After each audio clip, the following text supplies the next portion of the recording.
আসসালামু আলাইকুম। আপনারা সবাই কেমন আছেন? আলহামদুলিল্লাহ, আল্লাহর রহমতে আমরা ভালো আছি। তো গরম, এত পরিমাণ গরম, সে অতিষ্ঠ হয়ে আমি আর রুষা চলে গেলাম ফ্রিজের শোরুমে। তো ফ্রিজের শোরুমে যেয়ে আমরা সিঙ্গারে যেয়ে দেখলাম যে কি কি ফ্রিজ আছে। তো অনেক বড় বড় ফ্রিজ আছে দেখার মতো। তো আমার তো আর সামর্থ্যে কুলাবে না যে অতগুলো টাকা দিয়ে আমার ফ্রিজ কেনা। তো ছোট্ট একটা ফ্রিজ কেনার জন্য গেছিলাম। তো ফ্রিজটা দাম চাইছে আমার কাছে 37,000। তো অত টাকা আমার কাছে নাই, তো আমি আরও অল্প দামে কিনতে চাই। তো রুষা গরমে বলতেছে যে আম্মু ফ্রিজ যেটা বড় সেটাই নিতে হবে। তো ফ্রিজ খুলে দেখতেছে আর বলতেছে যে ফ্রিজের ভিতরে আমি ঢুকে বসে থাকবো।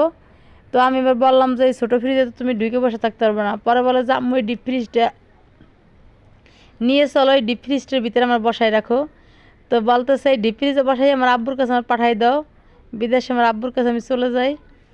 আর আমি ভিতরে থাকলে ঠান্ডা হয়ে যাব, অনেক গরম। তোকে বললাম চলো আমরা বাইরে যাই। তো যাওয়ার আগে রুষা বললো যে আম্মু আমাদের একটা ওয়াশিং মেশিন নাও।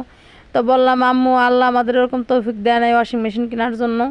তো যাই হোক, বাইরে এসে ঠান্ডা ঠান্ডা লেবুর শরবত খেলাম। দেখেন লেবুর দোকানে কত ভিড়, মানে এত পরিমাণ গরম যে মানুষ লেবুর শরবত খাওয়ার জন্য দাঁড়ায় অপেক্ষা করতেছে।